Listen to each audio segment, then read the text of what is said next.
Mm, mm, mm, mm. Uh-oh. Okay. Merry Christmas, everyone. Well, early Merry Christmas. And hello, everyone. Greetings. I hope you all had a good week this week. Okay, let me fix this for a minute. Okay, 2, 4. Okay, okay, no. Okay, okay, okay. I hope you all had a good week. How was your week? I had a good week. Yesterday, I got to go to the Grove Nursing Home, Grove Center here in Lake Wells, where Jerry was, and my papa pal took me to deliver Christmas cards. So I enjoyed that, and you should see their faces. And if you all want to participate next year with me, join um, sponsor a card. I will be doing that after the January 1st. I will be posting it up there, and if you want to join for $5 for a card, it'll get you your name on the card. You sponsored someone there, it'll say sponsored by. And I hope I can do sponsor a card. So that'd be $5 a card. I think I did it too late this year for the sponsor a card because nobody joined. So maybe hopefully next year. But I only had enough cards for the residents, but not the staff. So after January 1st, I will start working early for that. And I will start also the Mother's Days and the Father's Days cards too, right after January 1st, and the Valentine's Day too. Okay. Okay, now I'm going to read Jerry's poem, Money Has Spoiled. Okay, this is our theme poem for the club. Okay, let me see, we got some comment. Okay, hello, Dickie. Hello, Dickie. Welcome to the Poetry Club Saturday night show. It's an honor to have you here. Okay, and by the way, we're going to do a treat. I'm going to do mostly, Christmas theme today. But I will still read Shakespeare, and I'm going to read some poetry poems. And toward the end here, I will do poetry tracks by Gary and I. So you'll get a treat. Okay. Money has spoiled everything but poetry. We all need truth. The value of words is worth more than our money. We can't let our freedom of speech and personal feelings be destroyed and distorted by the influence of profit. The truth must be told about our past in order to use these truths to help guide the future of mankind on this earth. The end. And I love this poem of Gary's. It is so truth. It is 100% truth. Okay. Now I'm going to be playing his song, The Arlon Sign. And that's the closest I got of his of Christmas. Let me find it here. Okay. Should old acquaintance be forgot and never brought to mind? Should old acquaintance be forgot and days of old lang syne? For old lang syne, my dear, for old lang syne, we'll take the cup of kindness yet for old lang syne. We twice ran about the bray and put fine. The gal was fine. We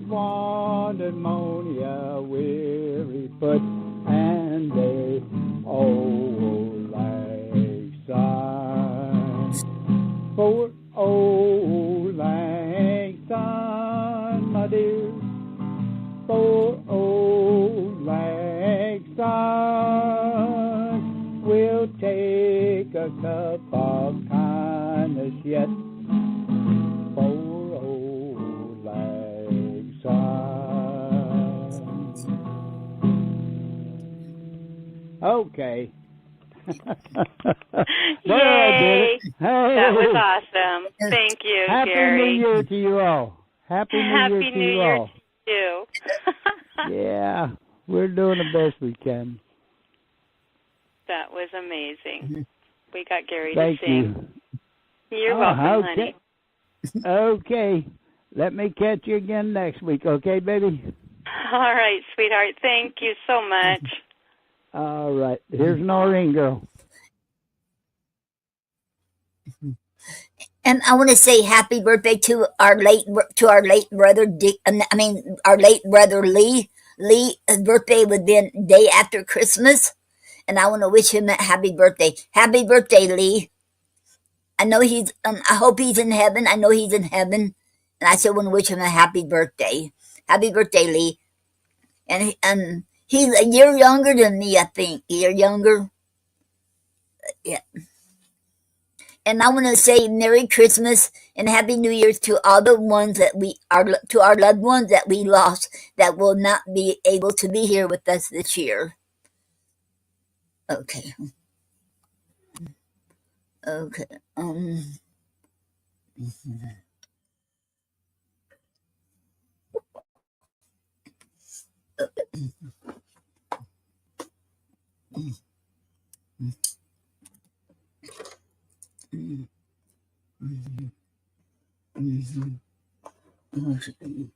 Uh-oh, I forgot to change the light bulb. Uh-oh. Okay.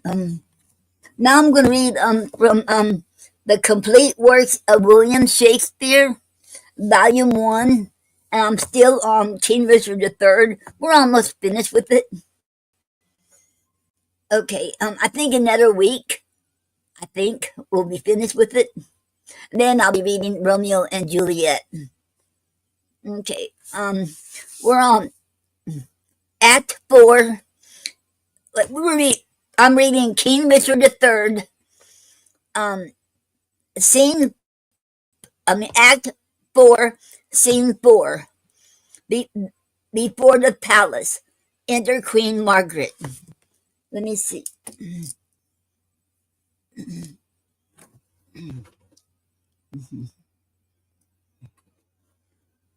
Okay. Okay, Queen Margaret. So now prosperity begins to mellow and drop into the rotten mouth of death. Here in these confines, silly have I lurked to watch the waiting of mine adversaries. A dire induction am I witness to, and will to France, hoping the consequence will prove as bitter, black, and tragical. Withdraw thee, wretched Margaret, who comes here. Enter Queen Elizabeth and the Duchess of York.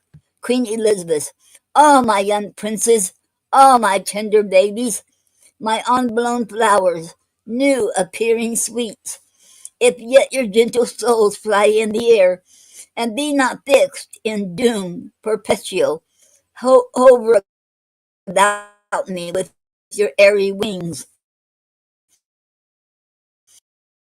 and hear your mother's lamentation over about her, say, that for right hath dimmed your infant morn to age night. Duchess, so many miseries have praised my voice, that my woe-weary tongue is mute and dumb. Edward Plantagenet, why art thou dead? Queen Margaret, Plantagenet doth quit Plantagenet. Edward, for Edward pays a dying debt. Queen Elizabeth, wilt thou, O God, fly from such gentle lambs, and throw them in the entrails of the wolf? When didst thou sleep, when such a deed was done? Queen Margaret, when holy Harry died, and my sweet son, Duchess, blind sight, dead life, poor mortal, living ghost, woe seen, world shame, graves due by life usurped.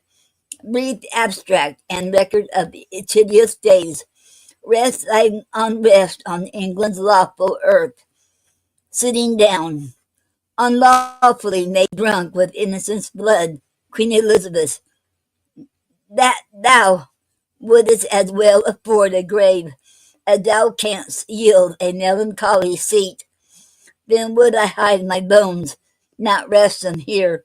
Oh, who hath any cause to mourn but I, sitting down by her?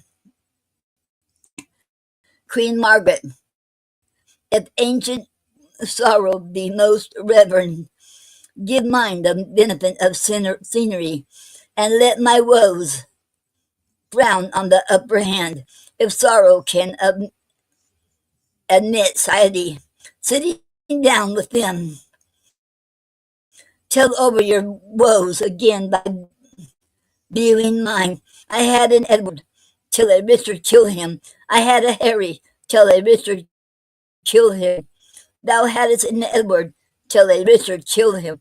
Thou hadst a Richard till a Richard kill him. Duchess, I had a Richard too, and thou didst kill him. I had a Rutland too, thou helpest to kill him. Queen Margaret, thou hadst a Clarence too, and Richard killed him. From forth the kennel of thy womb hath crept a hell-bound hound, that doth hunt us all to death. That dog that had his teeth before his eyes, to worry lambs and lap their gentle blood, that thou defacer of God's handiwork, that excellent grand tyrant of the earth, that reigns in God's eyes of weeping souls, thy womb let loose to chase us to our graves. O upright, just, and true disposing God, how do I thank thee that the carnal cur preys on the issue of its mother's body, and makes her pew fellow with others' moan. Duchess, O Harry's wife, triumph not in my woes. God witness with me, I have wept for thine. Queen Margaret, bear with me, I am hungry for revenge, and now I cloy me with beholding it. Thy Edward, he is dead, that stabbeth my Edward. Thy other Edward dead, to quit my Edward. Young York, he is but boot, because both they match not the high perfection of my loss. Thy Clarence, he's dead, that killed my Edward, and the beholders of this tragic play, the adulterate, Hastings, Rivers, Bond, Gray, untimely smothered in their dusky graves. Richard yet lives, hell's black intelligencer, only reserved their face factor to buy souls and send them thither. But at hand, ensued his piteous and unpitied end. Earth games, hell burns, fiends roar, saints pray to have him suddenly up conveyed away. Cancel this his bond of life, dear God, I pray, that I may live to say the dog is dead.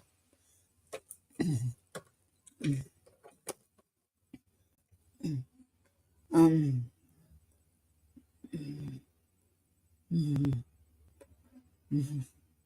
Queen Elizabeth, O thou didst prophesy the time that would come, that I should wish for thee to help me curse that bottle spider, that foul bunch-backed toad. Queen Margaret, I called thee then, vain flourish of my fortune. I called thee then, poor chattel, painted queen, the presentation of but what I was, the flattering index of a direful pageant. One heaved high, to be hurled down below, a mother only mocked with two sweet babes, a dream of what thou wert, a breath, a bubble, a sign of dignity, a garish flag, to be the aim of every dangerous shot, a queen in jest. only to feel the scene. Where is thy husband now? Where be thy sons? Where are thy children? Wherein those thou joy? Who sues to thee and cries, God save the Queen? Where be the bending peers that flatter thee? Where be the thronging troops that follow thee? Decline all this, and see what now thou art. For happy wife, a most distressed widow, for joyful mother, one that well the name, for queen, a very caitiff crowned with care, for one being sued to, one that humbly sues, for one that scorned at me, now scorned of me, for one being feared of all, now fearing one. For one, uh-oh.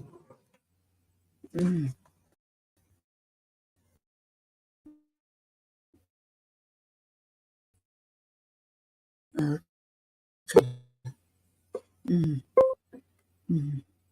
um,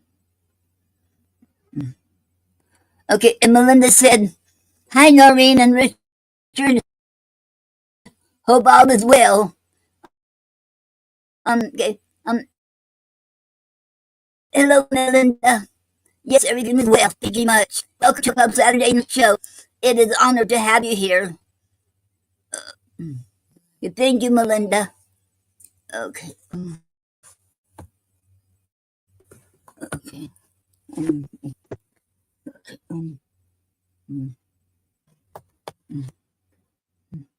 for one commanding all, obeyed of none, thus hath the course of justice wheeled about, and left thee but a very prey to time, having no more but thought of what thou wert, to torture thee the more, being what thou art. Thou didst usurp my place, and dost thou not usurp the just proportion of my sorrow? Now thy proud neck bears half my burden yoke, from which even here I slip my weary neck, and leave the burden of it all on thee. Farewell, York's wife, and queen of sadness chance. These English roads will make me smile in France. Queen Elizabeth, oh, thou wilt skilled in curses, stay a while, and teach me how to curse mine enemies. Queen Margaret, forbear to sleep the nights, and fast the days. Compare dead happiness with living woe. Think that my babies were fairer than they were, and he that slew them fouler than he is. Bettering thy loss makes the bud bad, causer worse. Resolving this will teach thee how to curse. Queen Elizabeth, um, my words are dull. Oh, quicken thee them with the time. Queen Margaret, thy woes will make them sharp and pierce like mine. Exit. Duchess, why should call calamity before words? Queen Elizabeth, when the attorneys to their client woes, airy seceders of intestate joys, poor breathing orators of miseries, let them have scope, though what they do in part help me at all, help not at all, yet do they ease the heart. Duchess, if so, then he be not tongue-tied. Go with me, and in the breath of bitter words, let smother my damned son, which thy two sweet sons smothered. I hear his drum be copious and exclaims.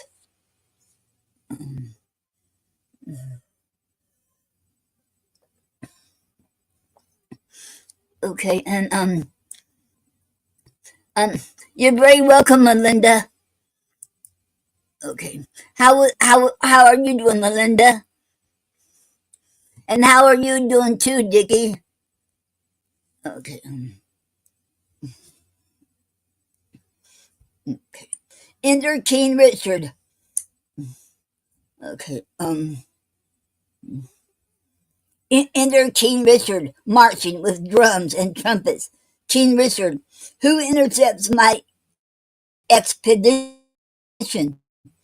Lucius, oh, she that might have intercepted thee by strangling thee in her accursed womb from all the slaughters which that thou hast done.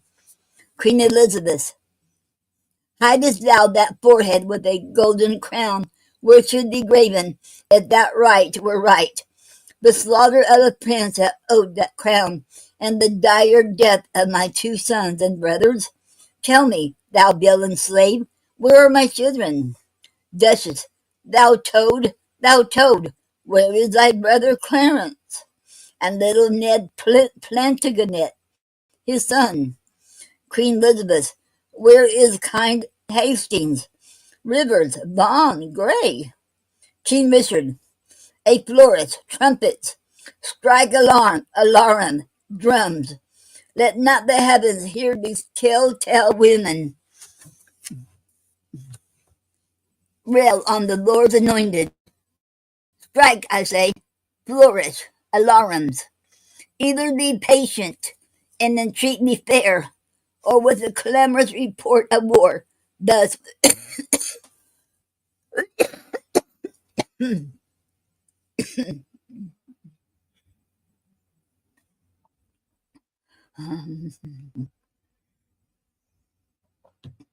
excuse me, you all. Okay.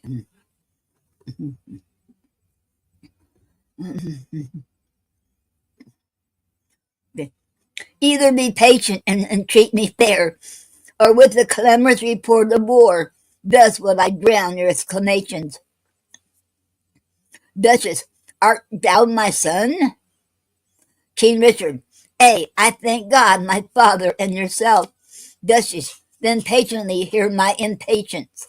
King Richard, Madam, I have a touch of your condition, which cannot brook the accent of reproof. Duchess, oh, let me speak. King Richard, do then, but I'll not hear. Duchess, I will be mild and gentle in my speech. King Richard, and brief, good mother, for I am in haste. Duchess, art thou so hasty? I have stayed for thee, good God knows, in anguish, pain, and agony. King Richard, and came I not at last to comfort you? Duchess, no, by the body rude, thou knowest it well. Thou canst on earth to make the earth my hell. A grievous burden was thy birth to me, touchy and wayward was thy infancy. Thy school days frightful, desperate, wild, and imperious, thy prime of manhood, daring, bold, and venturous, thy age confirmed, thy age confirmed, proud, subtle, moody, treacherous, more mild, but yet more harmful, kind, and hatred. What comfortable hour canst thou name that ever graced me in thy company? King Richard, faith none, but Humphrey hour that calleth your grace to breakfast once forth of my company. If I be so disgracious in your sight, let me march on, and not offend your grace. Strike up the drums. Duchess, I prithee, hear me speak. King Richard, you speak too bitterly. Duchess, hear me a word, for I shall never speak to thee again. King Richard, so. Duchess, either thou wilt die by God's just ordinances, ere from this war thou turn a conqueror, or I with grief in extreme age shall perish, and never look upon thy face again. Therefore take with thee my most heavy curse, which in the day of battle tired thee more than all the complete armor that thou wearest. My prayers on the adverse party fight, and there the little souls of Edward's children whisper the spirits of thine enemies, and promise them success and victory. Bloody thou art, bloody will be thy end. Shame serves thy life, and death thy death. And Queen Elizabeth, though far more cause, yet much less spirit to curse, abides in me. I say amen to all. King Richard, stay, madam. I must speak a word with you. Queen Elizabeth, I have no more sons of the royal blood for thee to murder. For my daughters, Richard, they shall be praying moms, nuns, not weeping queens, and therefore level not to hit their lives. King Richard, you have a daughter called Elizabeth, virtuous and fair, royal and gracious, Queen Elizabeth, and must she die for this?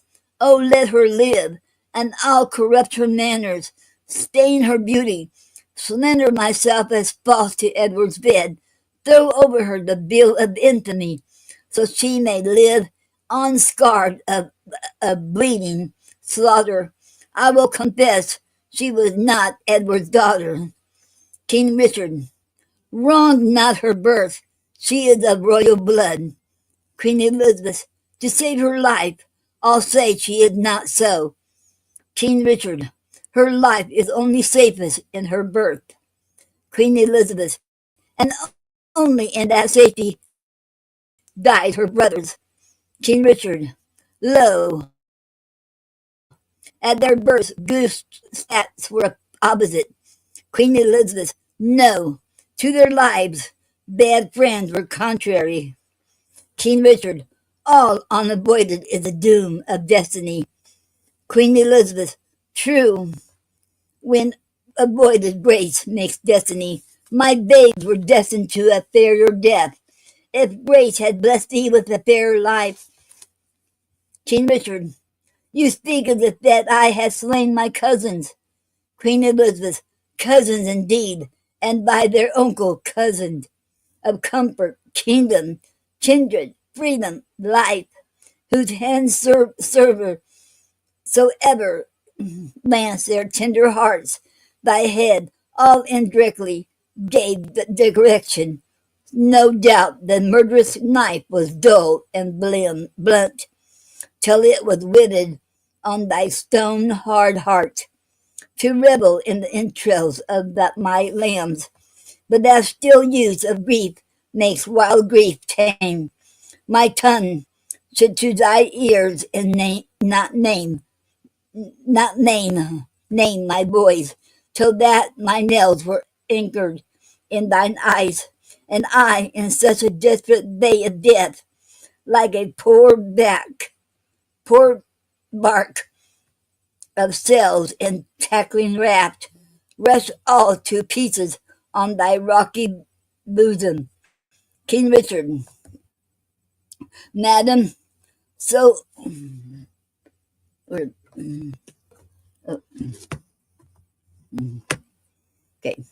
King Richard, madam, so thrive I in my enterprise and dangerous success of bloody wars, as I attend more good to you and yours than ever you or yours were by me wronged. Queen Elizabeth, what good is covered with the face of heaven to be discovered that can do me good? King Richard, the advancement of your children, gentle lady. Queen Elizabeth, up to some scaffold there to lose their heads? King Richard, no, to the dignity and height of honor, the high imperial type of this earth's glory. Queen Elizabeth, flatter my sorrows with report of it. Tell me what state, what dignity, what honor canst thou demise to any child of mine? King Richard, even all I have, yea, and myself, and all. Will I with thou endow a child of mine, of thine, so in the length of thy hungry soul, thou dream the sad remembrance of those wrongs which thou supposest I have done to thee. Queen Elizabeth, be brief, lest that the process of thy kindness last longer. telling him thy kindness date. King Richard, then know that from my soul I love thy daughter, Queen Elizabeth. My daughter's mother thinks it with her soul. King Richard, what do you think, Queen Elizabeth, that thou dost love my daughter from thy soul? So from thy soul's love, didst thou love her brothers, and from my heart's love I do thank thee for it. King Richard, be not so hasty to confound my meaning. I mean that with my soul I love thy daughter, and mean to make her Queen of England. Queen Elizabeth, say then, who dost thou mean shall be her king? King Richard, even he that makes her queen, who should be else? Queen Elizabeth, what thou? King Richard, I, even I, what think you of it, madam? Queen Elizabeth, how canst thou woo her? King Richard, that would I learn of you, as one that was our best acquainted with her humor. Queen Elizabeth, and wilt thou learn of me? King Richard, madam, with all my heart.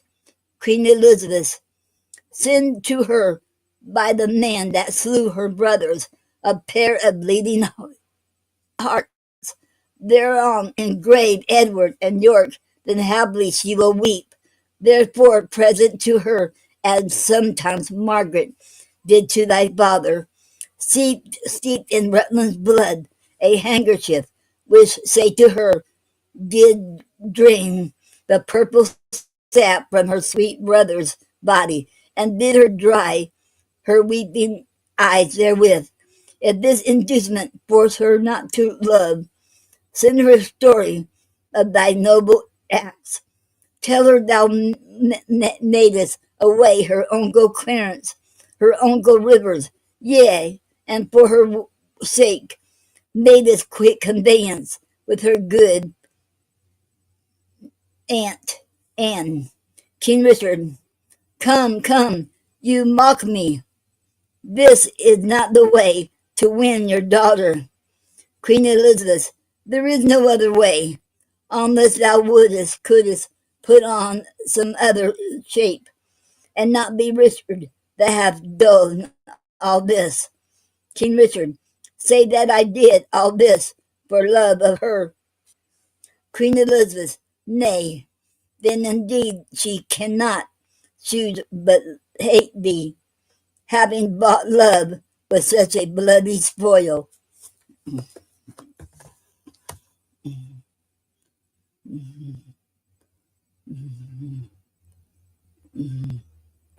Um, oh,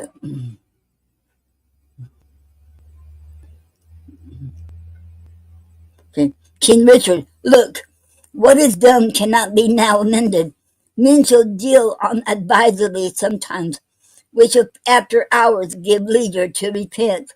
If I did take the kingdom from your sons to make amends, I'll give it to your daughter.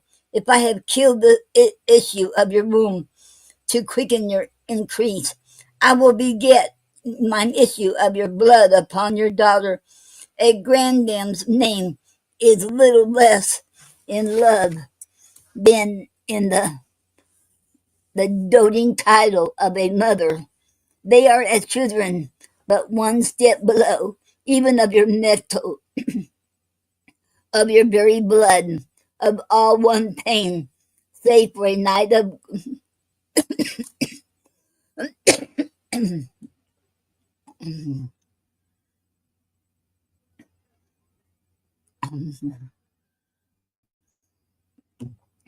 okay.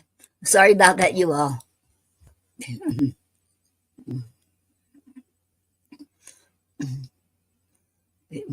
Of all in all one pain, sure, save for a night of groans, endured of her for whom you bid thy sorrow. Your children were caution to your youth. What? Your children were vexation to your youth, but mine shall be a comfort to your age. The loss you have is but a son losing, being king. And by that, Dorset, your son,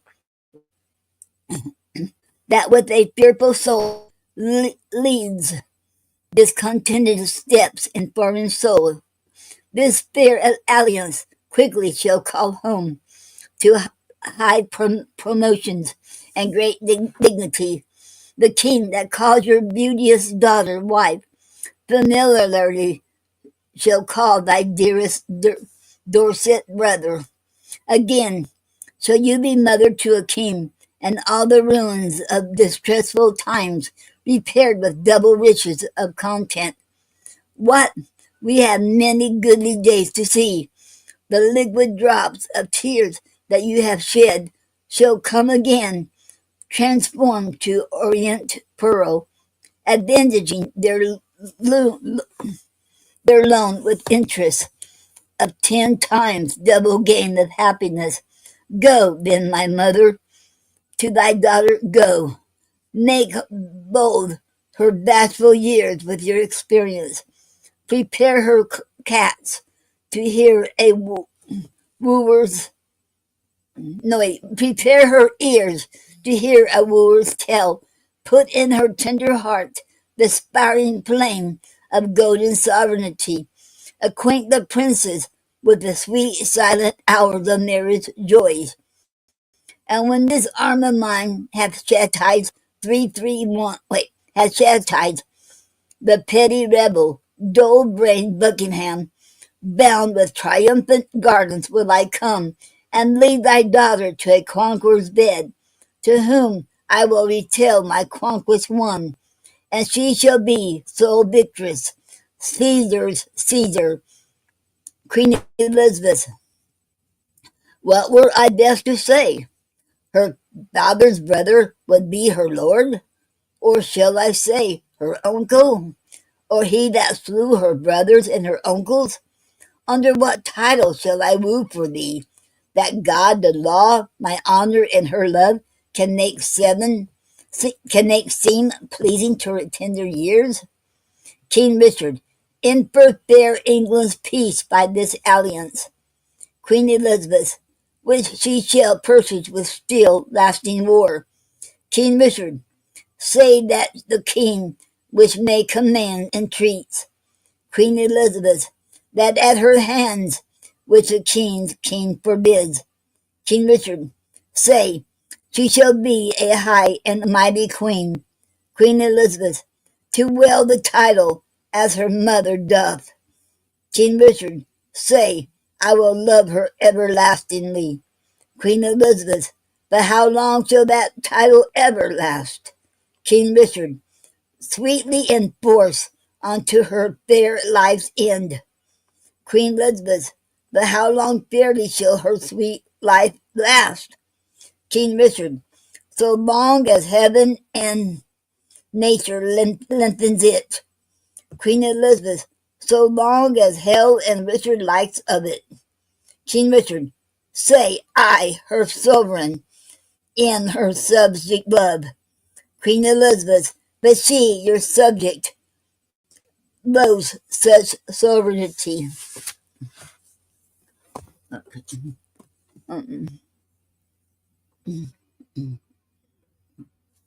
Hello, Paul, and welcome to the Poetry Club Saturday Night Show, Paul. And welcome.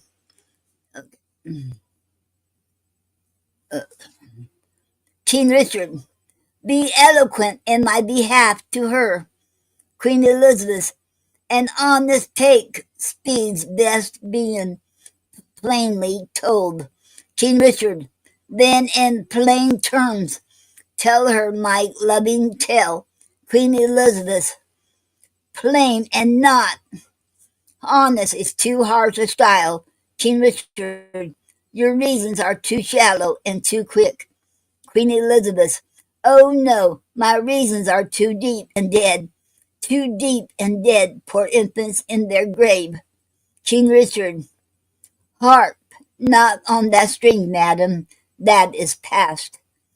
Queen Elizabeth, harp on it still. Shall I till heartstrings break? King Richard, now by my George, my garter, and my crown. Queen Elizabeth, profaned, dishonored, and the third usurped. King Richard, I swear. Queen Elizabeth, by nothing, for this is no oath. The George, the profaned, hath lost his holy honor. The garter, blemished, pawned his knightly virtue. The crown, usurped, disgraced his kingly glory. If something looks, if something thou wilt swear to be believed, swear then by something that thou hast not wronged. King Richard, now by the world. Queen Elizabeth, 'tis full of thy foul wrongs. King Richard, my father's death. Queen Elizabeth, thy life hath that dishonored. King Richard, then by myself. Queen Elizabeth, thyself misusest. King Richard, why then by God? Queen Elizabeth, God's wrong is most of all. If thou hast fear to break an oath by him, the unity, the king, thy brother knave, hath not been broken, nor my brother slain. If thou hadst feared to break an oath by him, the imperial netto, circling now thy brow, read, had grace the tender temples of my child, and both the princes have been reaping here, which now two tender playfellows for dust. Thy broken faith hath made a prey for worms. What canst thou swear by now? King Richard, the time to come. Queen Elizabeth.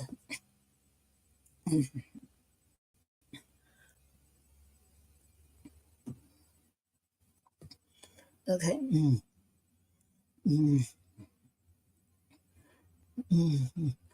Queen Elizabeth, that thou hast wronged in the time overpast, for I myself have many tears to wash. Hereafter time, for time past wronged by thee, the children live, whose parents thou hast slaughtered, ungoverned youth, to well it in their age. The parents live, whose children thou hast slaughtered, ungoverned youth, to well it in their age. The parents live, whose children thou hast butchered, old withered plants, to well it with their age. Swear not by time to come, for that thou hast misused, used by time, misused, overpast. King Richard, as I attend to proper and repent, so thrive I in my dangerous intent of hostile arms. Myself confound. Heaven and fortune bar me happy hours. Day yield me not thy light, nor night thy rest. Be opposite all planets of good luck to my proceedings, if with pure heart's love inacculate devotion, holy thoughts, I tender not thy beauteous princely daughter. In her consists my happiness in thine.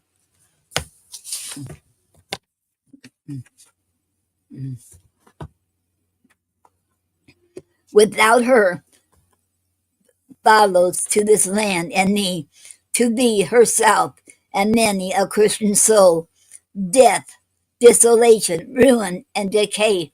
It cannot be avoided but by this. It will not be avoided but by this. Therefore, good mother, I must call you so. Be the turning of my love to her. Plead what I will be not what I have been, not my deserts, but what I will deserve. Urge of necessity in the state of times, and be not peevish, fond in great designs. Okay.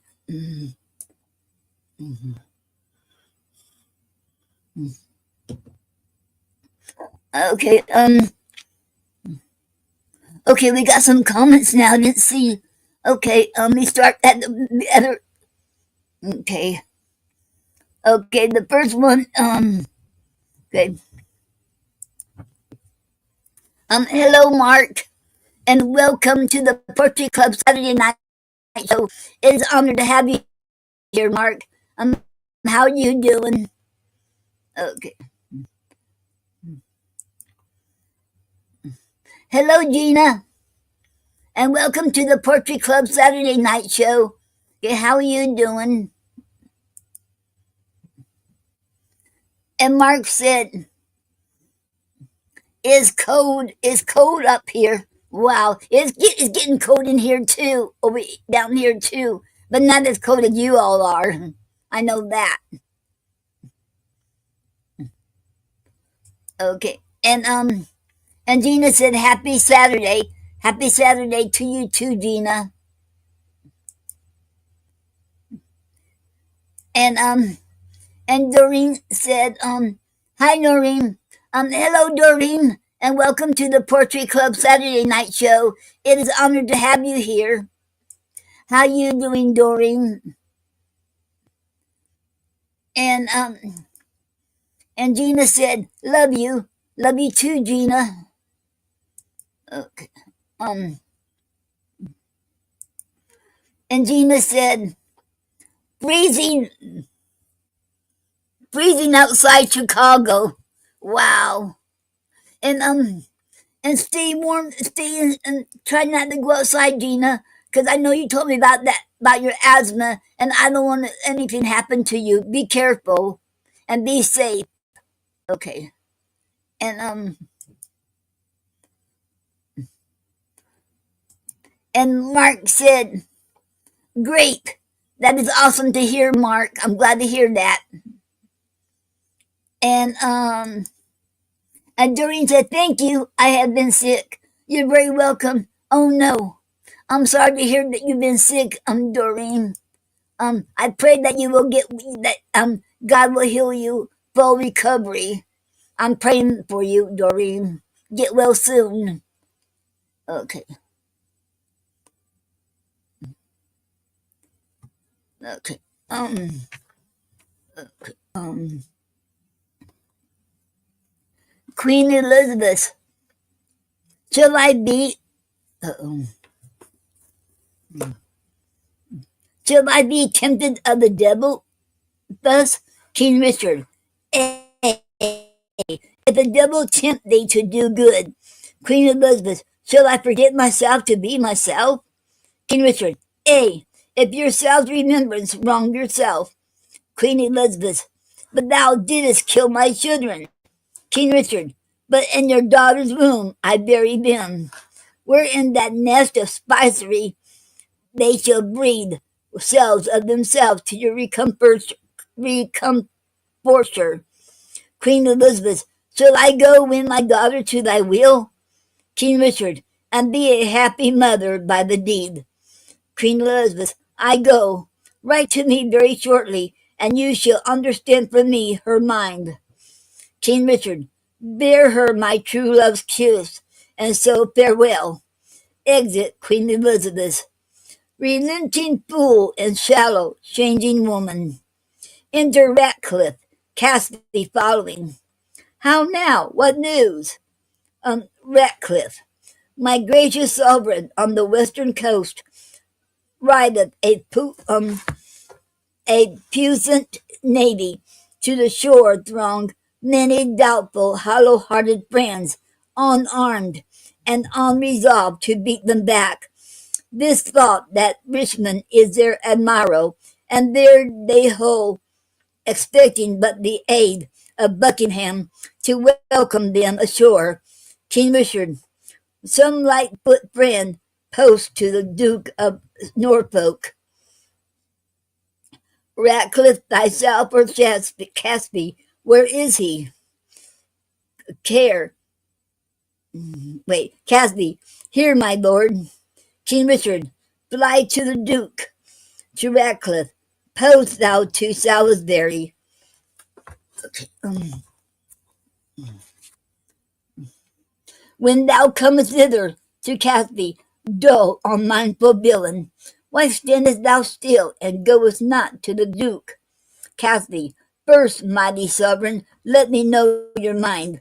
What from your grace I shall deliver to him. King Richard, O true good Casby, bid him let thee straight, the greatest strength and power he can make, and meet me presently at Salisbury. Casby, I go. Ratcliffe, what is your highness pleasure I shall do at Salisbury? King Richard, why, what wouldst thou do there before I go? Ratsby, what isn't your King Richard, why, what wouldst thou do there before I go? Ratcliffe, your highness told me I should post before. King Richard, my mind is changed, sir, my mind is changed. Enter Lord Stanley. How now? What news with you?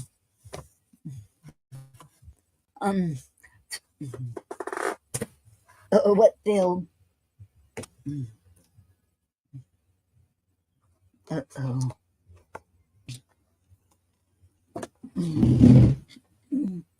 Oh no. Okay.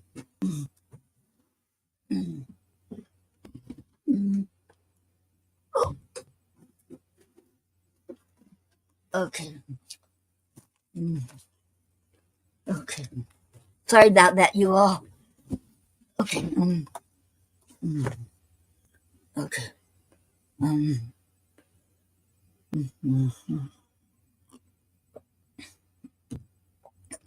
Okay.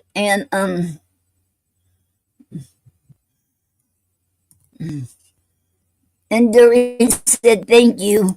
Okay. You are very welcome, Doreen. Okay. See, where was I at now? Um. Um. Uh-oh. Okay, here it is. Stanley, none good, my lord, to please you with the hearing, no, nor none so bad, but it may well be told. King Richard, holy day, a riddle, neither good nor bad. Why dost thou run so many mile about, when thou mayest tell thy tale a near way? Once more, what news?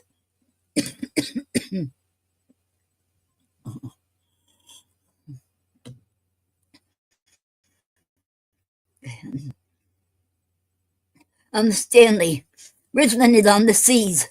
King Richard, there let him sink, and be the seas on him. White-livered renegade, what doth he there? Stanley, I know not, mighty sovereign, but by guess. King Richard, well, sir, as you guess. Stanley, stirred up by Dorset, Buckingham, and Ely. He makes for England, there to claim the crown.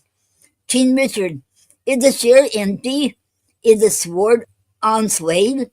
Is the king dead? The empire unpossessed?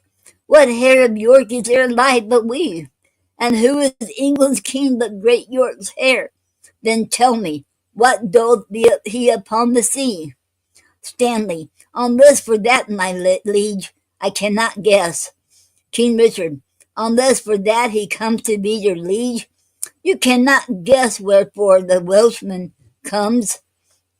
Thou wilt revolt and fly to him, I fear. Stanley, no, mighty liege, therefore mistrust me not. King Richard, where is thy power then to beat him back? Where are thy tenants and thy followers? Are they not now upon the western shore, say, conducting the rebels from their ships? Stanley. No, my good lord, my friends are in the north. King Richard. Cold friends to Richard, what do they in the north when they should serve their sovereign in the west? Stanley. They have not been commanded, mighty sovereign. Please it your majesty to give me leave. I'll muster up my friends and meet your grace where and what time your majesty shall please. King Richard. Thou wouldst be gone to join with Richmond. I will not trust you, sir. Stanley. Most mighty sovereign, you have no cause to hold my friendship doubtful. I never was, nor never will be false. King Richard. Well, go muster men. Behear you, leave behind your son George Stanley. Look your faith be firm, or else his head's assurance is but frail. Stanley. So deal with him as I proved true to you. Exit. Enter a messenger. Messenger. My gracious sovereign, now in Devonshire, as by friends am well advertised. Sir Edward Courtney and the haughty prelate,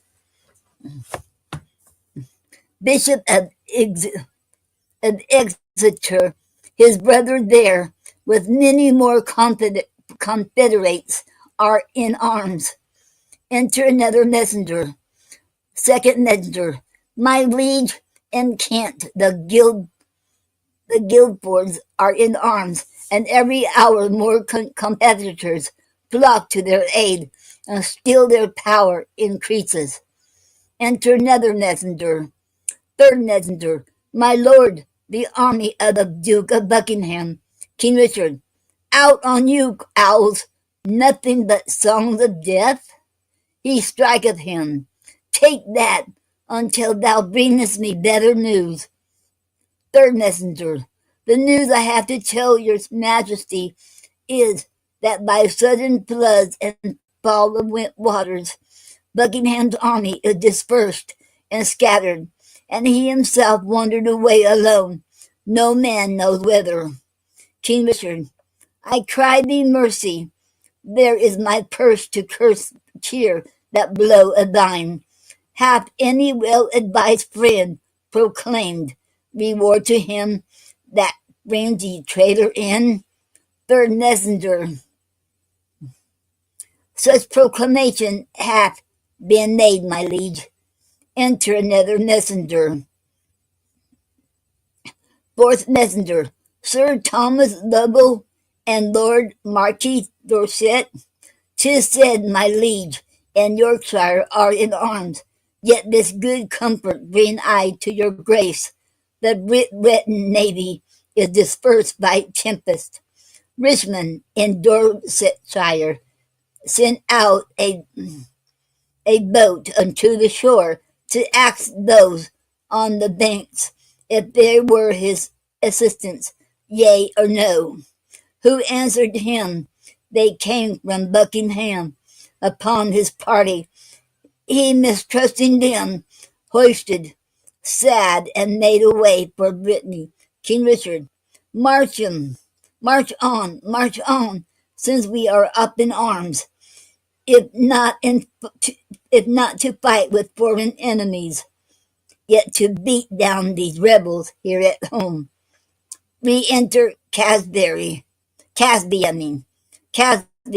my liege, the Duke of Buckingham is taken. That is the best news, that the Earl of Richmond is with a mighty power landed at Milford. Is colder tidings, yet they must be told. King Richard, away towards Salisbury, while we reason here. A royal battle might be won and lost. Someone take order Buckingham be brought to Salisbury. The rest march on with me. Florence, exit. Scene 5. Okay, that was the end of scene 4. And now scene 5. Lord Derby's house.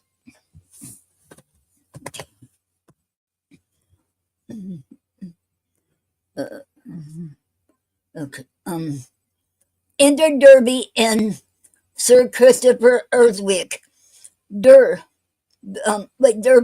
Sir Christopher, tell Richmond this from me, that in the sty of this most bloody hour, my son George Stanley is franked up in a hold. If I revolt, off goes young George's head. The fear of that withholds my present aid. But tell me, where is princely Richmond now? Christopher, at Pembroke, or at Hertford's West, and Wales. Derby, what men of name resort to him? Christopher, Sir Walter Herbert, a renowned soldier. Sir Gilbert Talbot, Sir William Stanley. Oxford, redoubted Pembroke, Sir James Blunt, and Rise Up Thomas with a valiant crew, and many more of noble fame and worth. And towards London they do bend their course, if by the way they be not fought withal.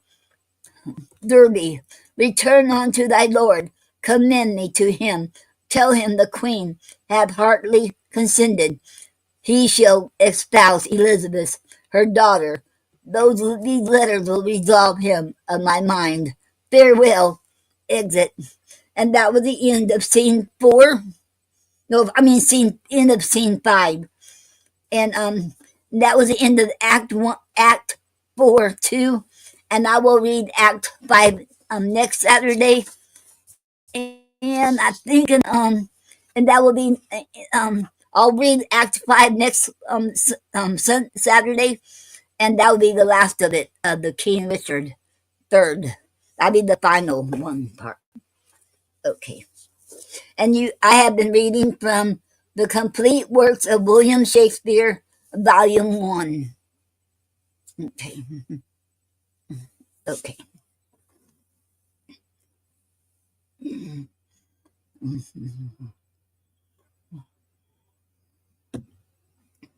Okay.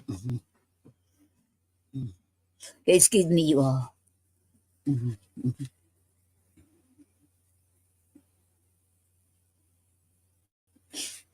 Okay. Excuse me. Okay.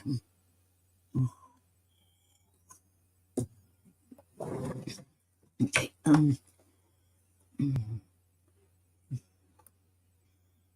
Okay. Now, I realized today will be the last Saturday before Christmas, so I will be doing mostly Christmas poetry, and plus I will play tracks, Gary and my poetry tracks too, later on. Okay. Now, instead of Elizabeth Barrett Browning, for today I'm going to read a poem, some poetry by Christina Rossetti. Okay. A Christmas Carol by Christina Rossetti.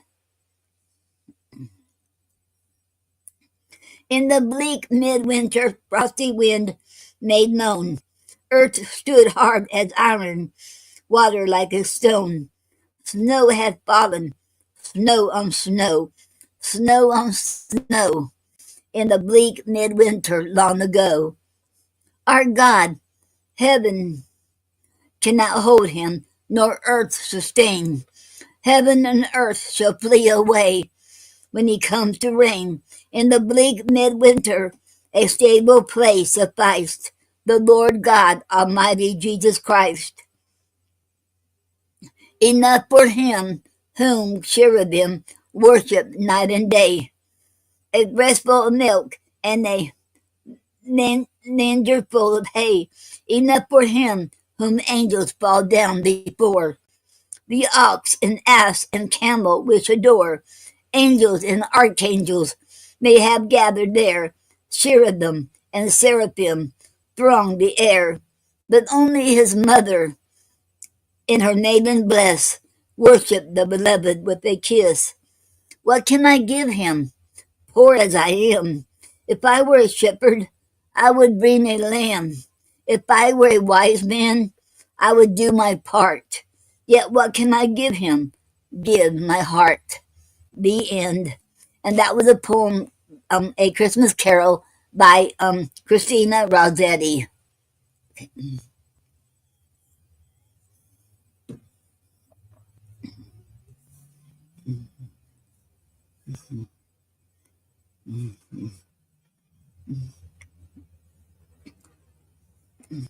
Okay, and the next one, A Christmas Carol on the Stroke of Midnight by Christina Rossetti. Thank God, we do believe. Thank God that this is Christmas Eve. Even as we kneel upon this day, even so the ancient legends say, nearly 2,000 years ago, the stalled ox knelt, and even so the ass knelt full of praise, which they could not express, while we can pray. Thank God, for Christ was born ages ago, as on this morn. In the snow season undefiled, God came to earth, a little child. He put his ancient glory by to live for us, and then to die. How shall we thank God? How shall we thank him and praise him worthily? What will he have what will he have who loved us thus? What presents will he take from us? Will he take gold or precious heap of gems, or shall we rather steep the air with incense or bring myrrh? What man will be our messenger to go to him and ask his will? Which having learned, we will fulfill, though he choose all we most prefer. What man will be our messenger? Thank God, the man is found, sure-footed, knowing well the ground. He knows the road, for this the way he traveled once, as on this day. He is our messenger. Uh, Beside, he is our door and path and guide. He also is our offering. He is a gift that we must bring. Let us kneel down with one accord and render thanks unto the Lord. For unto us a child is born upon this happy Christmas morn. For unto us a son is given, firstborn of God and heir of heaven. The end. And that was A Christmas Carol on the Stroke of Midnight by Christina Rossetti.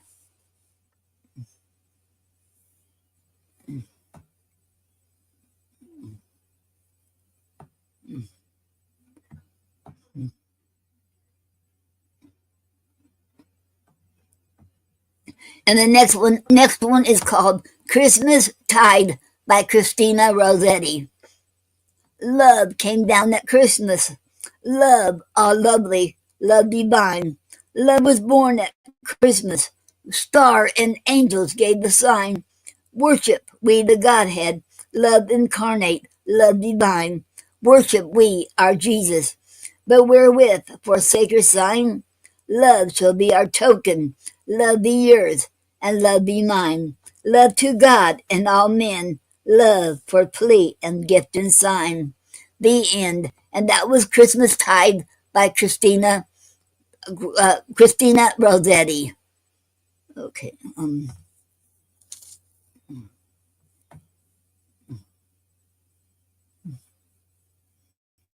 Okay. And next one, A Hymn for Christmas Day by Christina Rossetti. The shepherds watch their flocks by night, beneath the moon's unclouded light. All around is calm and still, save the murmuring of the rill, when lo, a form of light appears, and on the awe-struck shepherd's ears are words of peace and comfort flowing from lips with love celestial glowing. Spiritual forms are breaking through the gloom, their voices taking part in the Doreen song of the bright angelic throng.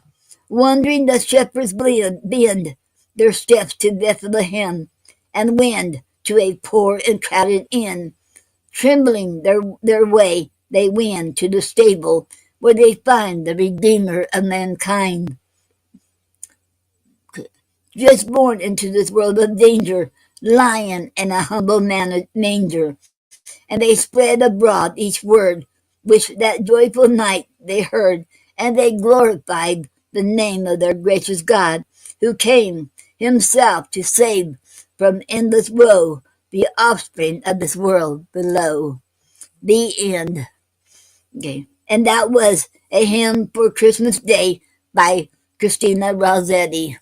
And I will I'm gonna do one. I think I will do one. Do a Christmas poem by Elizabeth Barrett Browning. Okay.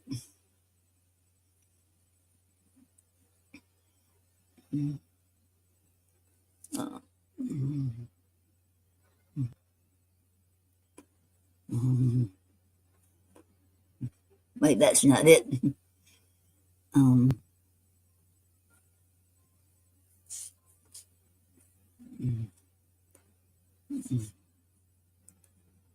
okay. And this one by Elizabeth Barrett Browning is called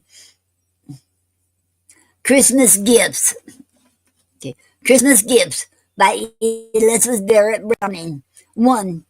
The Pope on Christmas Day sits in St. Peter's chair, but the peoples murmur and say, our souls are sick and forlorn, and who will show us where is the stable where Christ was born? 2. The star is lost in the dark. The manger is lost in the straw. The Christ cries faintly, hark, through bands that swaddle and strangle. But the Pope in the chair of awe looks down the great quadrangle. 3. The Magi kneel at his foot, kings of the east and west. But instead of the angels, mute is the peace of earth of their song. The peoples, perplexed and oppressed, are sighing, how long, how long? 4. And instead of the kind, bewildered and shadowed aisle and dome, the bear who tore up the children, the fox who burned up the corn, and the wolf who suckled at Rome, brothers to slay and to scorn. 5. Cardinals left and right of him, worshippers round and beneath, the silver trumpets at sight of him thrill with a musical blast. But the people say through their teeth, trumpets, we wait for the last. Sixth,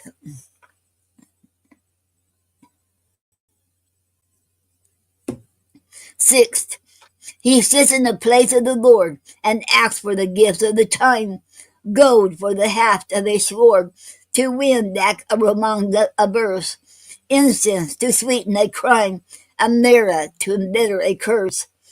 7.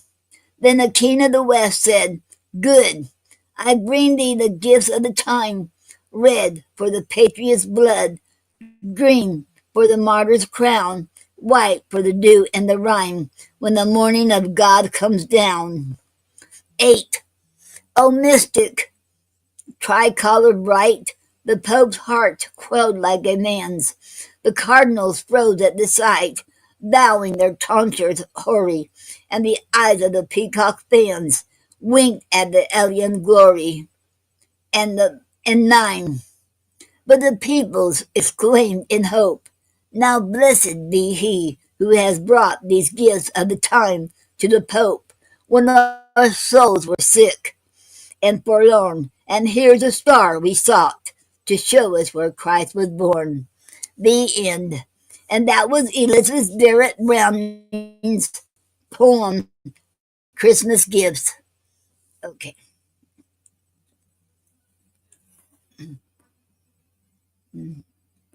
Okay. Okay. Now Now we're going to do the poetic form. Oh yeah, Doreen and Mark and Gina, how cold is it up there where you're all at? Because I know, Gina, you said it was freezing outside Chicago, and Mark, you said it was really cold up there. How cold is it? What is the temperature up there? Okay. Okay. Okay. Okay. And now I'm good. Okay. Oh and I forgot to tell you all um where I found them poems I should read. Um I found them at accuracyproject.org. ACCURACYPROJECT.org. And it's an awesome site. In this free it's all on what do you call it? It's in a oh, I forget I can't think of the word I want to use. But you're allowed to go up there and download it and read it and all of that. And it's okay. I mean, it's not copyrighted in the public domain. That is the word. It's in the public domain. Um, Doreen said it's about. Doreen said it's about 22, and then she said that 10th, but feels like 21. Oh wow, that's cold. Wow, I couldn't handle that cold now.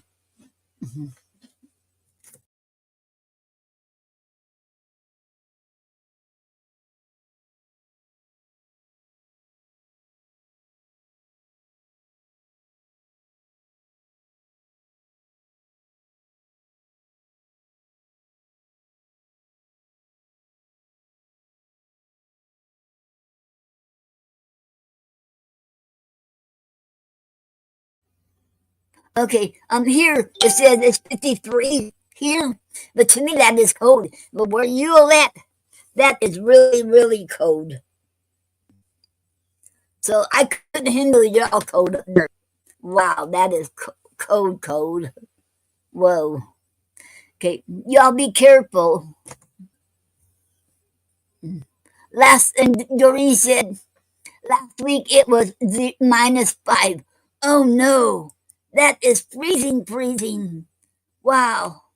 It's been so long since I lived up in Indiana, and I couldn't I forgot how cold. I should never leave our kids. The coldness, I got used to it because I was born there. But after being in Florida so many years, you get used to the Florida's weather. Then when it gets to 50 or like under 60, you feel cold. And I heard that somebody saying that once you come to Florida, after a while, your blood thins out. That's what I heard. Mm-hmm. Whoa.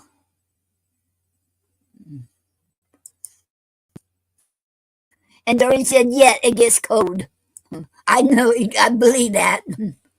Yep.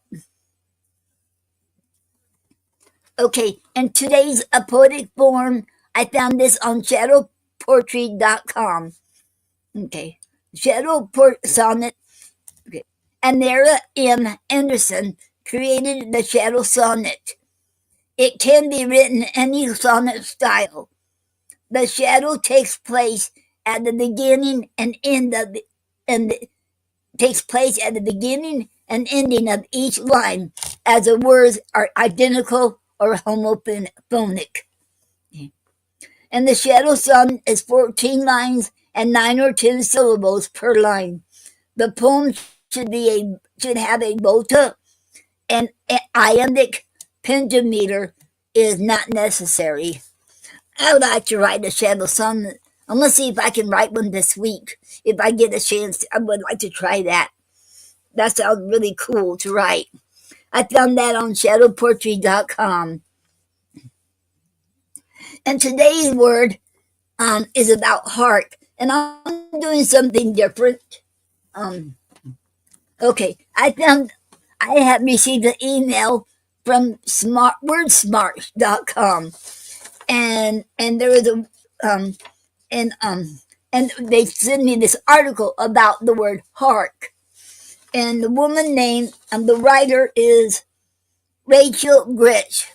She wrote this article telling about hark.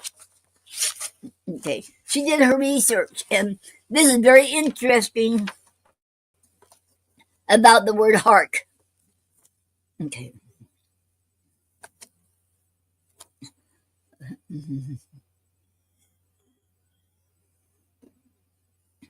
As the holiday season unfolds, it's hard not to be swept up in the wave of festive traditions, which is how I found myself mindlessly humming a familiar Christmas tune. Hark, the herald angels sing. I've heard it countless times. It reverberates through shopping malls, TV commercials, and holiday films all season long. But I never fully understood what the verb hark means. As I was curious about the definition of a word I sing every year, I did some digging and discovered that hark is not a word sung by angels. It's an imperative call to action. When Charles Wesley wrote this hymn in 1739, he used the term hark as a command, meaning listen or pay attention. In this context, Wesley is urging listeners to pay attention to the angels' forthcoming song. This definition has remained consistent for centuries, originating from the Old English word Heorcian, Heorcian, meaning to hearken or to listen. While not commonly used today, hark has been used historically as a literary and poetic device to add urgency and drama. Shakespeare frequently used it to capture the attention of the audience. In Macbeth, for instance, an assassin calls out, "Hark, I hear horses," a dramatic moment that precedes Banquo's death. Similarly, in Titus Andronicus, Titus commands, "Hark, villains, I will grind your bones to dust," drawing attention to the importance of the moment. In these cases, hark heightens the drama and foreshadows important events. The evolution of hark continued through the 19th century as a term was adopted by hunters who shouted hark to their hounds as a command to reorient and pick up a lost scent. From this usage came the modern phrase hark back, meaning to return to a previous point, as in they kept harking back to the decision made during last week's meeting. In a more critical context, the verb phrase hark at evolved to express disapproval. For instance, hark at him. He's acting like he knows everything. In this case, hark at intends to criticize, akin to saying, "Listen to that," with an air of judgment. Despite its transformation over the last 1,000 years, at its core, hark still means listen to. While it's not often used in everyday conversation, its endearing presence in literature and holiday music encourages us to pay attention to the important things. In the end, and that article was called "What Does the Word Hark Actually Mean?" by Rachel Gritch, and she's a freelancer. And you can find this on wordsmarts.com, WORDSMARTS.com.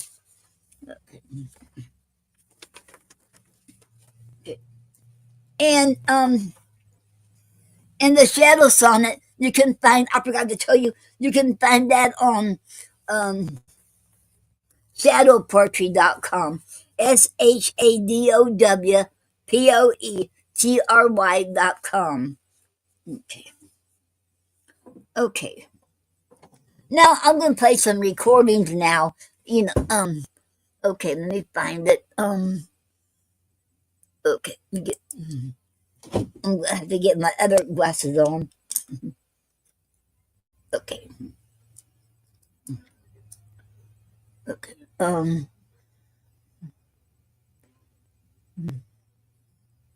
Okay. This one is called Our Our First Christmas by Noreen um by me.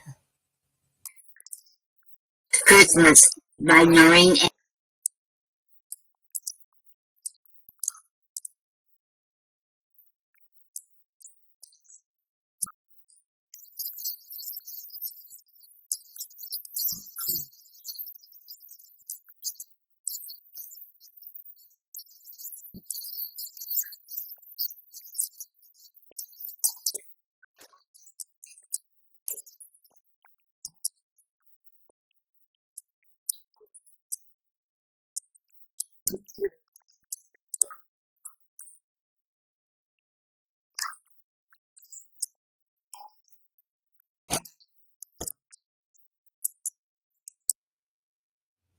Okay.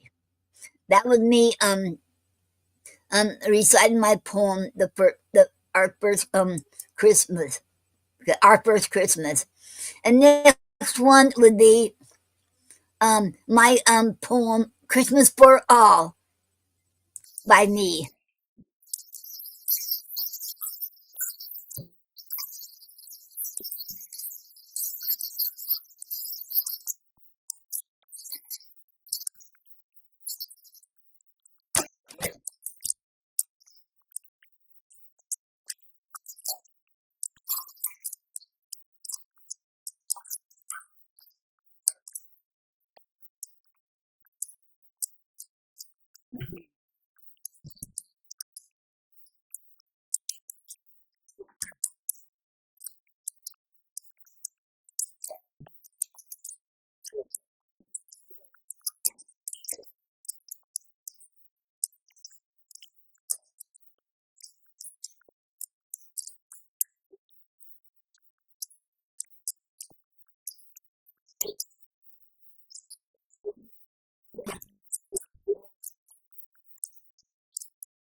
Okay.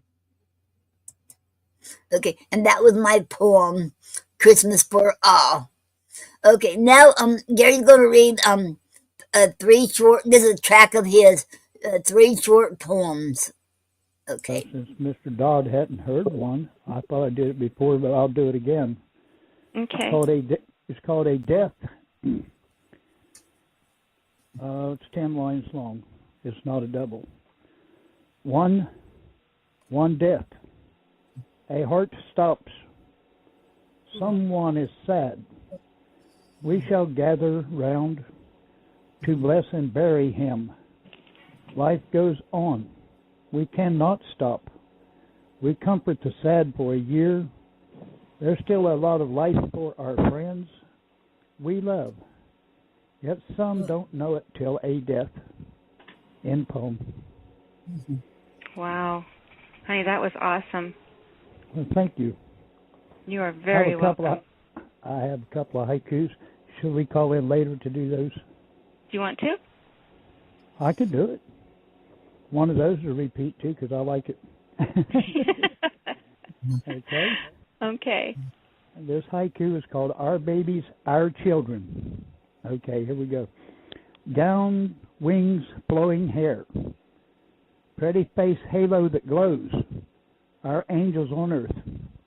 End poem. Aw. Very good, sir. Here's one I just got through making up.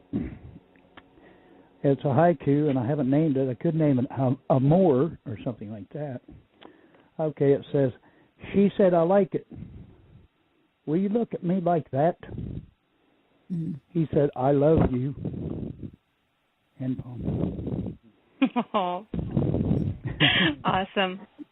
Awesome. Okay. All righty, thank you. You're welcome. Here's Noreen. Thank you, sweetheart. All right, thank you for letting me on here. Bye-bye. And that was Gary was reading his poem, 3 poems. Haiku, first one was a death, no, one death, and the second one was the angels, was about the children, our babies, our angels, something like that, and the third one was I forget, he didn't have a title for that. Okay. And this one is a poem for lovers. And this is Gary and I doing our this is our collaboration we wrote together. You ready? Yeah, are we supposed to do it now? Yeah.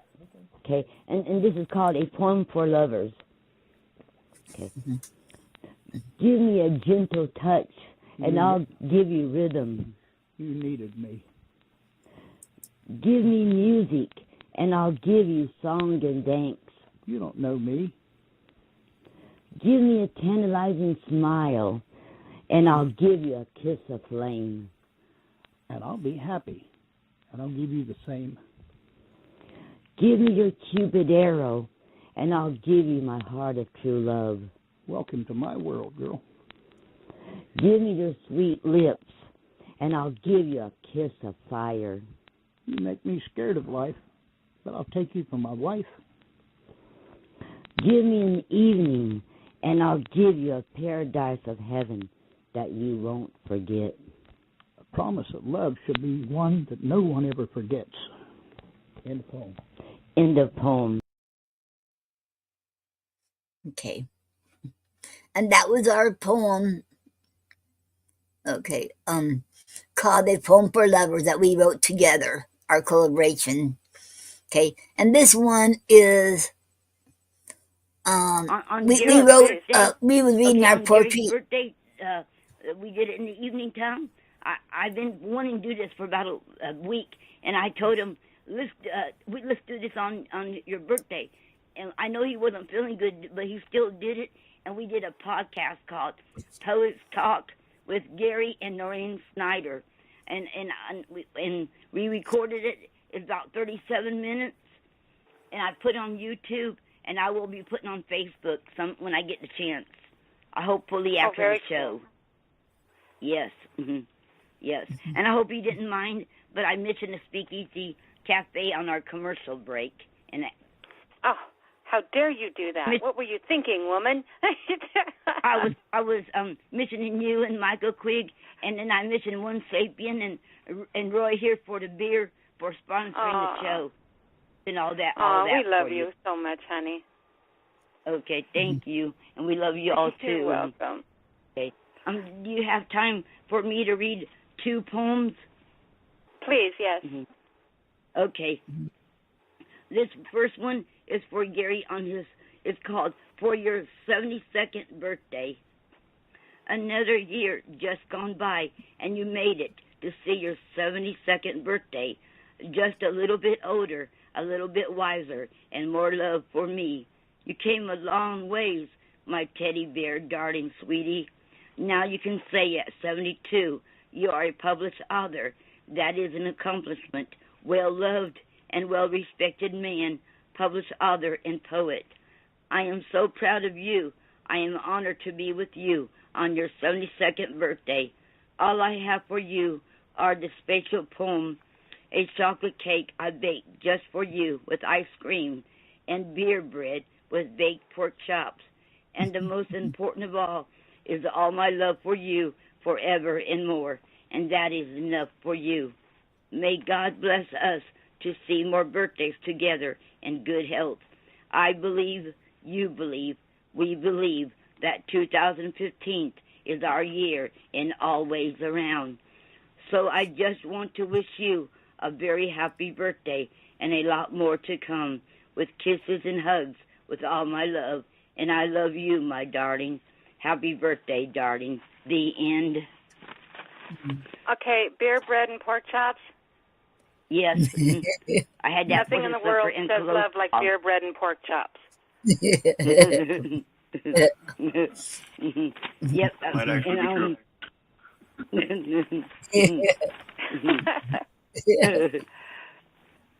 It just sounds awesome. Yes, yes, I had baked pork chops for him, and beer bread and coleslaw and mixed vegetables and chocolate cake and ice cream. But he was too full to have the chocolate cake and ice cream.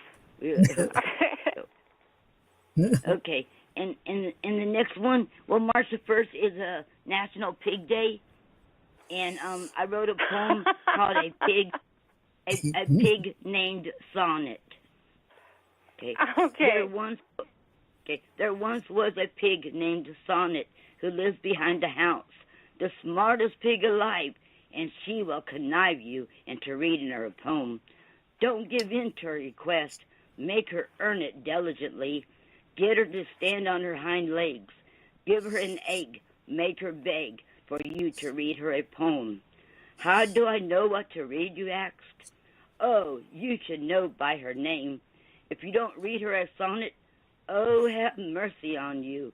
Don't be lame. She will give you a snort and go, oinkable, oinkable, oinkable, until you get it right. And then you will know when it's right when she goes, inkable, inkable, inkable. The end.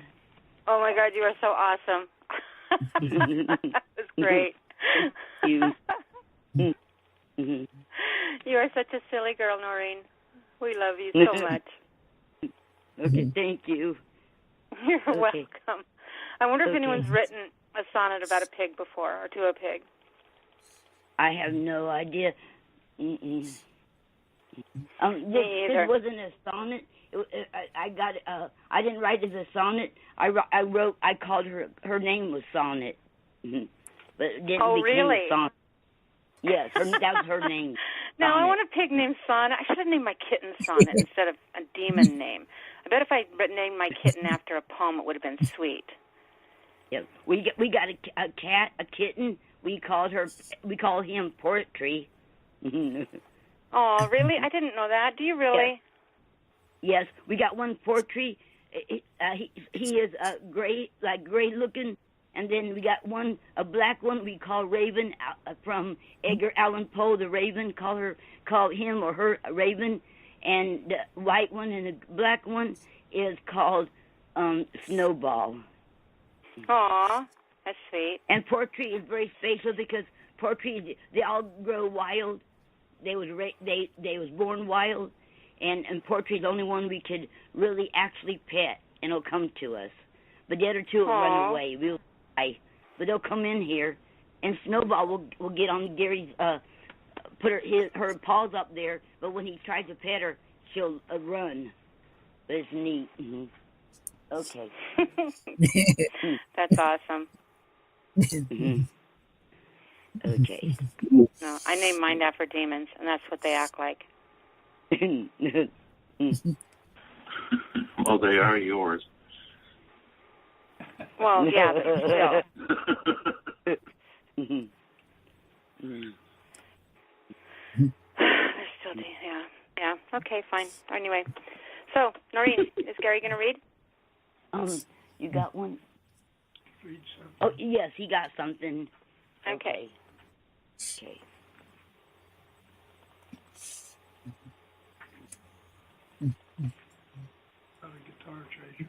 Okay. Can you hear him? About a guitar treasure. Not real well. Not okay. Okay, not real well. Okay. This guitar has a heart to talk to my heart. Strings resonate, ring and resonate. But lucky is used in bridge, yet I know it is time. It is or can be put in tune with the keys above. I want to hold the neck and the hollow body close while I play it to a song I love. I'm singing my best to match the perfect sound coming from the baffles too. But I don't is how many names have left their mark on in poem. Aw. That was great, Gary. Yep. That was cute. Yep. Oh, thank you so much, sweetheart. Welcome. All right, honey. So you tell us how to find you guys, Noreen? Yes. Oh, and can I can I say something? One more thing. If anybody hears this, our poets talk, let us know if you like it. If you did, we're going to do some more. But we don't use no script. We could do it. Okay. You can find us on. Okay. Now, okay, that was Gary and I. Okay. Now I'm gonna play a song that Gary was singing, "Gathering Flowers for the Master's Bouquet." This is Gary singing and playing his guitar. Sent for the buds and the flowers we love. Truly 'tis so, for in heaven's own way, each soul is a flower in the Master's bouquet. Gathering flowers for the Master's bouquet. Beautiful flowers that will never decay, gathered by angels and carried away, forever to bloom in the Master's bouquet. Let us be faithful till life's work is done, blooming with love till the reaper shall come. Then we'll be gathered together someday, transplanted to bloom in the Master's bouquet. Gathering flowers for the Master's bouquet. Beautiful flowers that will never decay, gathered by angels and carried away, forever to bloom in the Master's bouquet.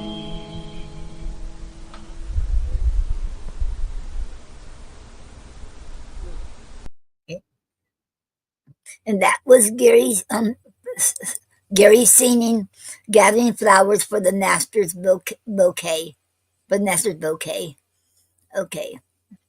Now, does anybody want to come on here and read your poetry, or you can sing or play your instrument, and or have anything to say? You can even talk about your books coming out. Have your books coming out, or you have a project you want to talk about, or event you want to talk about.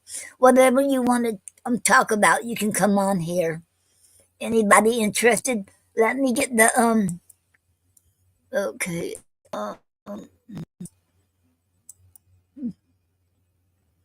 I will get the link up here too. Here. In case anybody's interested, here's a link. Okay, now again, I'll put it on my page too. Okay.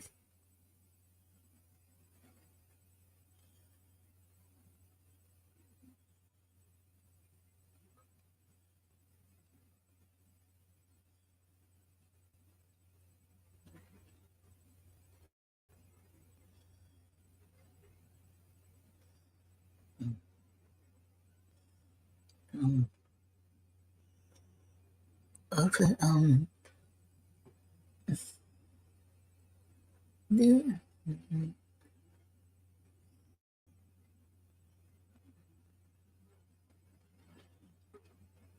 oh. The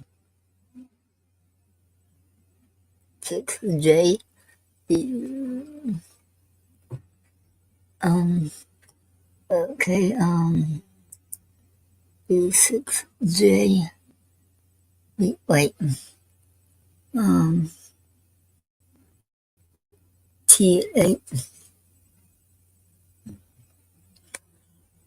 T8.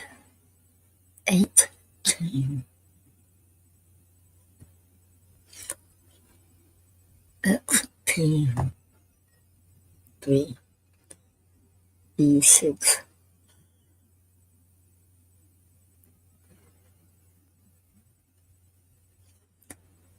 Okay. Okay. You can if you want to come on here to the studio with me, just click on the link, or you can copy and paste it into your address bar. You are mostly welcome. Anyone can come up here. You can, if you're interested, coming on here. Okay.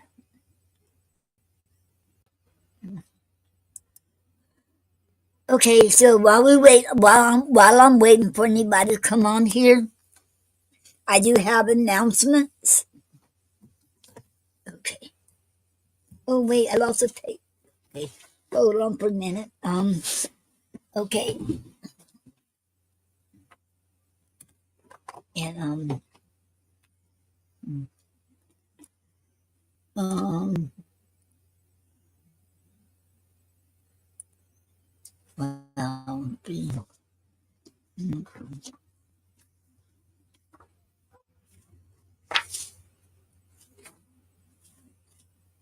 okay,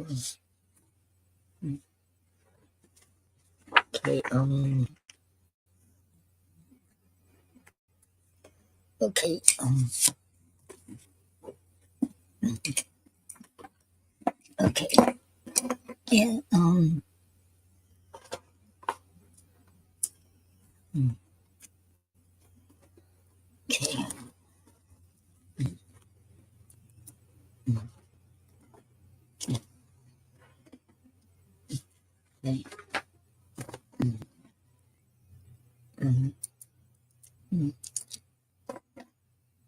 okay,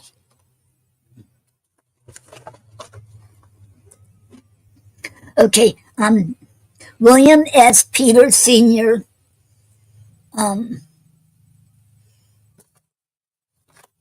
he has this anthology open now, and it's open for submissions now, and it's open from December the 1st through January the 15th is a closing date, January the 15th of 2025. And the published date is April 1st, 2025. It'll be available in print and also as a free download.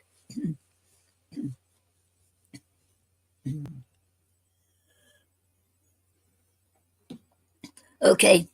Um, and the anthology is called I Want My Poetry To. It'll be volume 4. The submission guidelines are one poem per author. The poem must begin with I want my poetry to. And it must be entitled to. And the title must be called I Want My Poetry To. That has to be the title of your poem too. Okay. And you submit it to poetry for the poetic child at gmail.com. POETRY, the number 4, THEPOETICCHILD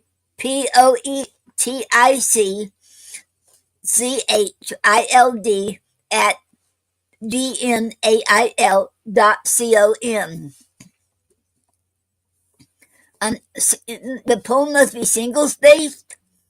Make sure you have a picture of poet's bio, 50 words or less. Title must be underlined. Author and translator's name must be under the title by name, translated by. And poem title is I Want My Poetry Too, and then 3 dots. This offering is wholly underwritten by Inner Child Press International, building bridges of cultural understanding.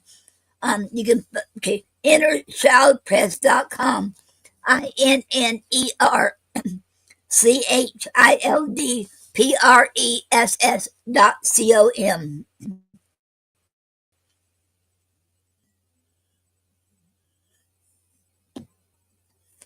Okay.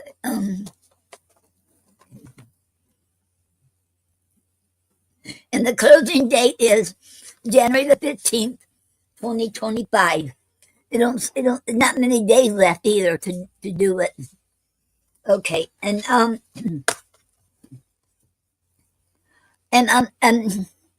remember told you all last Saturday that Doreen Brunner and Laura had they lost their sister. She passed away. Her name was Rita, the one we've been praying for. And let's give our condolences to her. And I know it's going to be hard for them on Christmas Day because they're really close to their sister Rita. And I should you're in my prayers and my thoughts, Doreen and Rita. I mean Doreen and Laura. Okay. And I pray that God will give you the strength and help you get through this. And I know it's not going to be easy. Because it's still, it ain't easy really for me either. Even though Gary's been gone almost 6 years, I still miss him. And I hate well, even the holidays are hard too, and it's still hard on me after 6 years. I still ain't got a Christmas tree. I know I was going to get one this year, but I didn't. But it's not the same anymore since he's gone. When you lose your loved ones, it's not the same. No holidays is the same, no matter how long they've been gone. Yeah. Okay. Okay. And okay. And then Honey Holly. Okay. She has a show called Poetic Expressions, and every Sunday and Wednesday from 11 p.m. to midnight. It's on outworldfleetradio.online/shows/poetic dash hyphen expressions, and it's OUTWORLDFLEETRADIO.ONLINE front slash SHOWS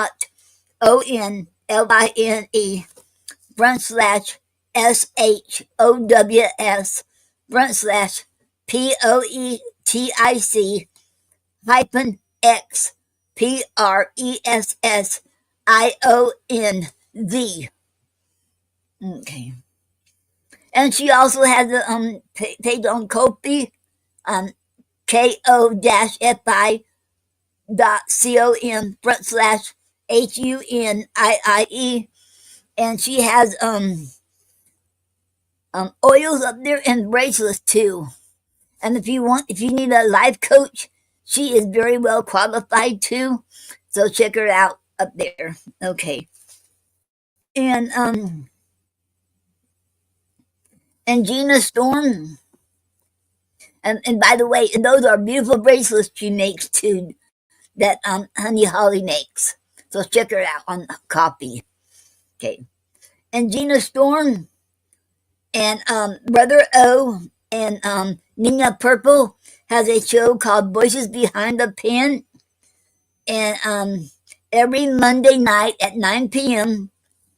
And it's on talkshoe.com, app.talkshoe.com front slash SHOW front slash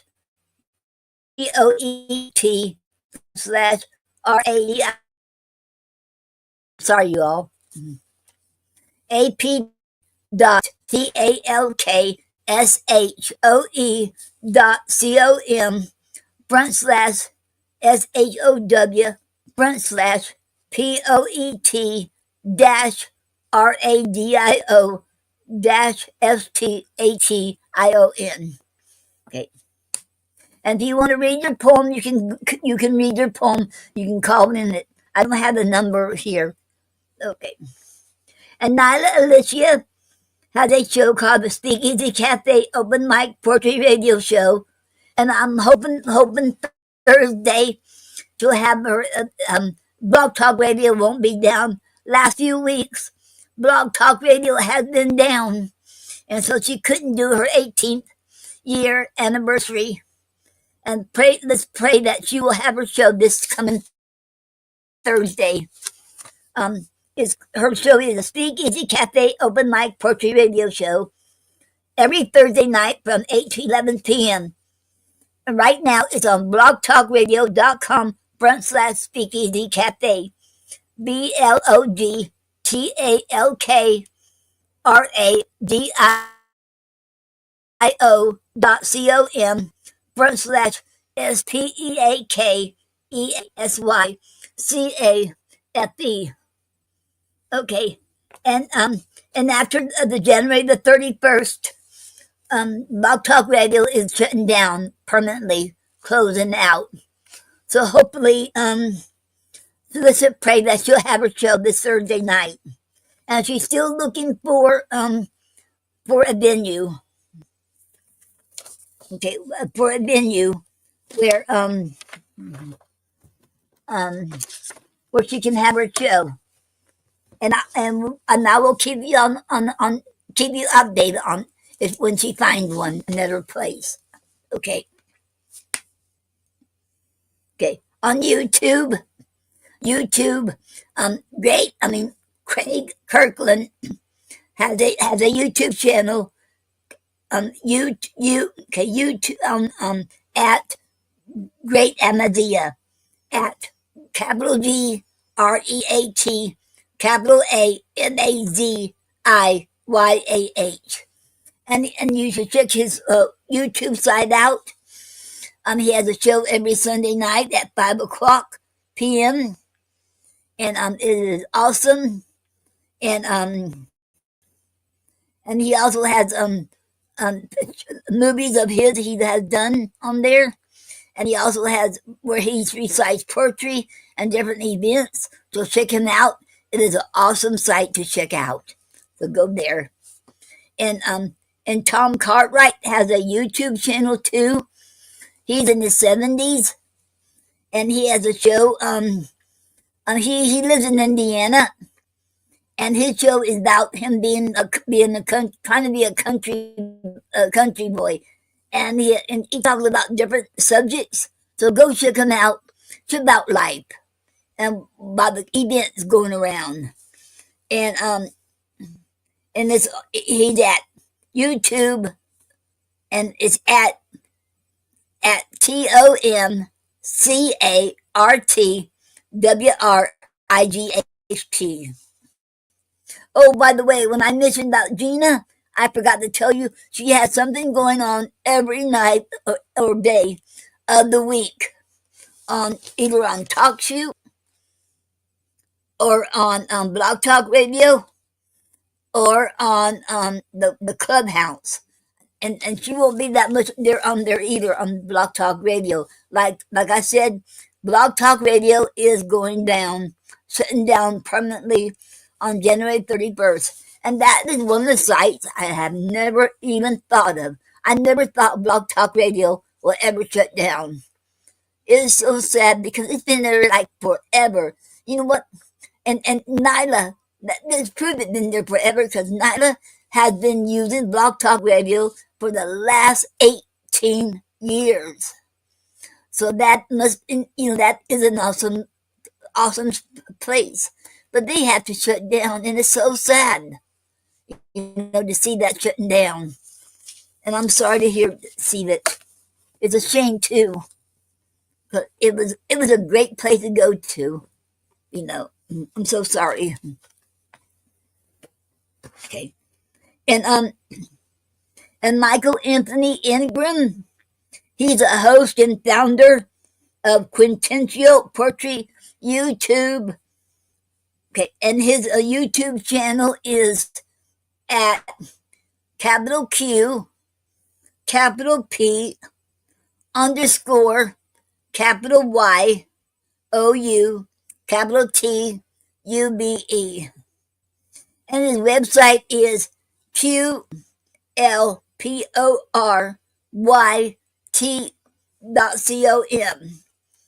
And his blog talk radio station is, his channel is blogtalkradio.com/QL hyphen P.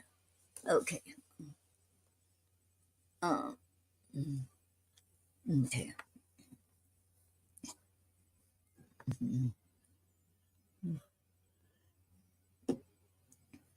And William S. Peter Sr., his website is all in small letters. IamJustBill.com. IamJustBill.com. Okay. And you can find his Inner Child Press at innerchildpress.com. INNERCHILDPRESS.com. All in small letters. Okay. Elizabeth Esquerra Castillo has a website called Art Healed by Elizabeth.wixsite.com. ARTHELSBYELIZABETH.WIXSITE.com. And her YouTube channel is at Elizabeth Castillo Poet Author. Capital ELIZABETH, capital CASTILLOPOETAUGHOR. Okay. And next one, that a poetess has a YouTube channel at, it's her American magazine, and her YouTube channel is all small letters P.O.J.A.N.E.R.I.C.A.N.N.A.G.A.Z.I.N.E 3160. Okay. And Honey Parker, Holly has her YouTube channel at Miss Honey, at capital N S capital HUNIIE, and her channel is called Honey's Expression Z's. Is capital HUNIIE apostrophe Z, then capital X PRESSIONZ. Okay. Okay. Okay. And William S. Peter Sr. also has submission open for being a featured poet on the year for the year of the poet. Okay, he's now accepting submissions for 2025. I think it's still July through December 2025. First submitted, first featured. 3 you submit to year of the poet at gmail.com.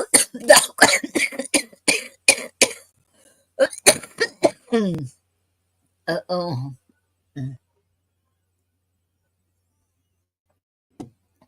Excuse me, y'all. Submit to YEAROFTHEPOUT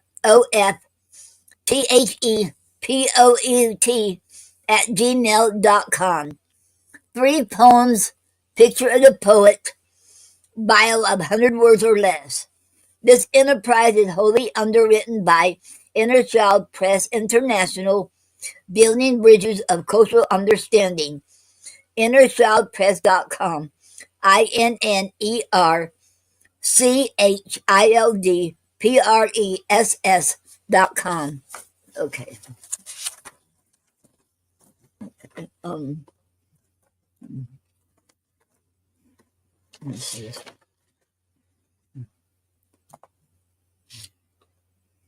And um.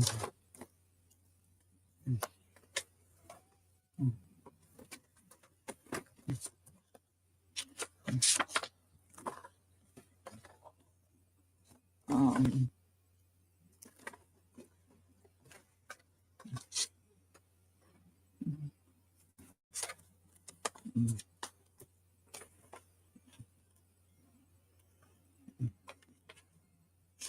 Yeah, that was it.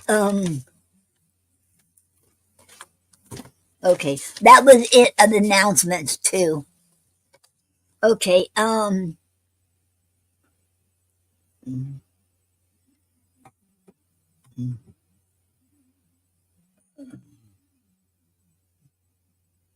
Okay. I don't think anybody's on now. And before we close out, I want to play that song again that Gary sung, called "Odd Long Sign" before I go out.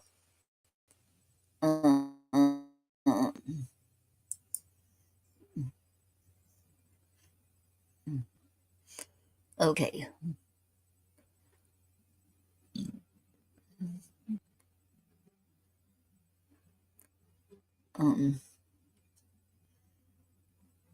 There he is. Should old, should old acquaintance be forgot and never brought to mind? Should old acquaintance be forgot and days of old lang syne? For old lang syne, my dear, for old lang syne, we'll take a cup of kindness yet for old lang syne. We twain ran about the brae and hood fine, the gal was fine. We wandered mony a weary foot, and they old lang syne. For old lang syne, my dear, for old lang syne, we'll take a cup of kindness yet for old lang syne. Okay. I love this. Yay! Hey. That was awesome. Thank you, Happy Gary. New Year to you all. Happy New Year Happy to New you Year all. to you. Yeah, we're doing the best we can. That was amazing. We got Gary Thank to sing. you. You're welcome, honey.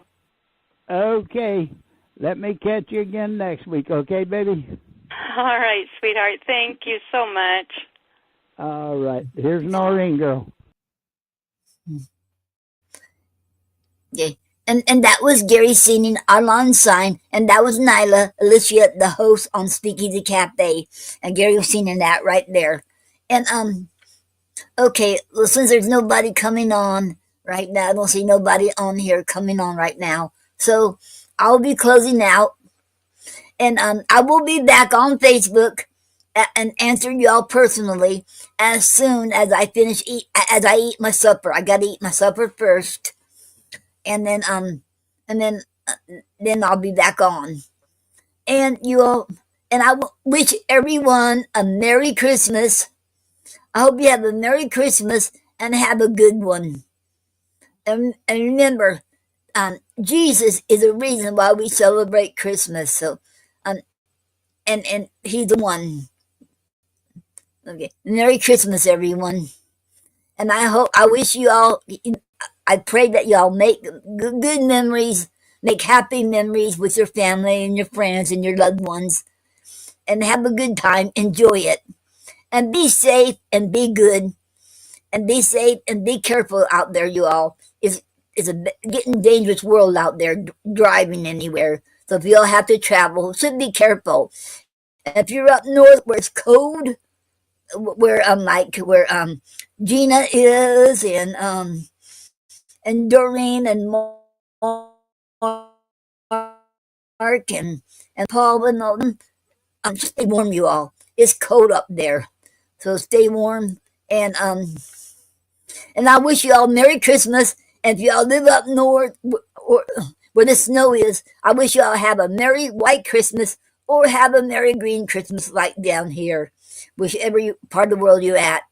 And I don't know, every country is different how they celebrate Christmas. No matter country you're at, where you live, or how you celebrate, I should wish y'all have a Merry Christmas. Have the best Christmas of your life. And remember, please don't forget Jesus is a reason to celebrate. Okay, and I wish you all have a good night and a good weekend and a good week. And God bless you all. I love you all, and so does God. And I'll be back on after I have my supper. Thank you all for being here and watching. And you have been listening to the Poetry Club Saturday Night Show with the host, me, Noreen Snyder. Thank you all. Have a blessed week. Have a blessed Christmas. And Merry Christmas to all of you all. Okay.